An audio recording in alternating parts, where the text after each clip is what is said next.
Bilang superstar ng pelikulang Pilipino, hinangaan siya ng milyon-milyong Pilipino. Sa entablado, sa telebisyon at sa pelikula, siya ang reyna ng emosyon, ng drama at ng musika. Pero sa likod ng kanyang kinang, may mga lalaking minsang nagpabilis ng tibok ng kanyang puso, mga lalaking naging bahagi ng kanyang tagumpay, mga sugat at mga lihim na iniingatan ng panahon. Sino nga ba ang mga lalaking minahal, iniwan o iniwang luhaan ni Nora Aunor? Ito ang kwento ng mga lalaking dumaan sa buhay ng isang superstar.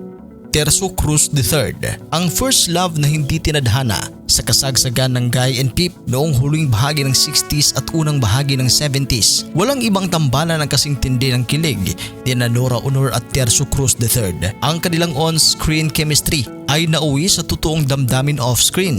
Umabot sa sukduran ng kasikatan ng tambalan, lalo na't naging bahagi ng kanilang relasyon si Maria Leonora Teresa, isang manika na naging simbolo ng kanilang pagmamahalan. Ngunit sa kabila ng kasikatan at kilig, ang kanilang relasyon ay hindi nagtagal. Ayon sa ilang ulat, ang pressure ng showbiz at mga personal na desisyon ay nagtulak sa kanilang paghihiwalay. Hanggang sa huli, nananatiling espesyal ang Guy and Peep sa puso ng fans.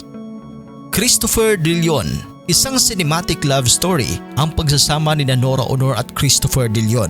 Ikinasal sila noong 1975 at naging isa sa pinakatinitingalang showbiz couples ng dekada 70 at 80. Nagsimula ang kanilang pag-iibigan sa pelikula pero mas lalong tumibay sa likod ng kamera. Biniyayaan sila ng anak na si Ian De Leon at naging magulang din sa ilang adopted children. Ngunit ang 20 years nilang pagsasama ay nauwi rin sa hiwalayan noong 1996. May mga ulat ng hindi pagkakaunawaan, career issues at personal differences. Sa kabila ng lahat, nananatili silang magkaibigan at magkasangga sa maraming proyekto at pamilya. Eddie Peregrina. Si Eddie Peregrina na tinaguri ang Jukebox King ng 70s ay nalink kay Nora Aunor noong nagsimula ng kanyang singing career. Magkasabay silang sumikat at pareho ring produkto ng singing competitions. Bagamat hindi naging hayagan ang kanilang ugnayan, maraming tagahanga ang nagkapansin sa kanilang closeness. May mga nagsasabing si Eddie ang isa sa mga unang lalaking nagpatibok sa puso ni Nora. Ngunit maagang naputol ang anumang ugnayan nang pumanaw si Eddie dahil sa isang aksidente noong 1977.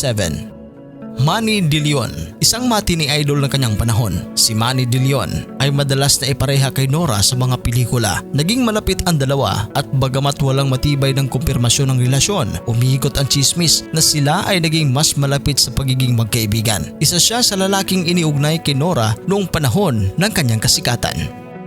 John Rendez. Sa gitna ng kanyang personal na laban noong dekada 90 at 2000s, dumating sa buhay ni Nora si John Rendez, isang mas batang rapper at entertainer. Matagal silang naging magkasama maging sa Amerika at madalas na magkikita magka-date o magkasama sa mga showbiz event. Bagamat hindi tuwirang kinumpirma ni Nora ang kanilang relasyon, tinawag niya si John bilang isang malapit sa puso at isa sa mga taong hindi siya iniwan. Marami ang nagsabing naging emotional support siya ni Nora sa mga panahong malayo ito sa spotlight. Boy Asistio. Isa pang kontrobersyal na lalaki sa buhay ni Nora ay si dating Caloocan Mayor Boy Asistio noong dekada 80. Marami ang napapabalitang may espesyal na relasyon ang dalawa. Bagamat wala ring kumpirmasyon mula sa kanila, naging visible ang kanilang closeness sa isang public appearances at charity events. Isa itong relasyong nananatili sa anino ng politika at showbiz.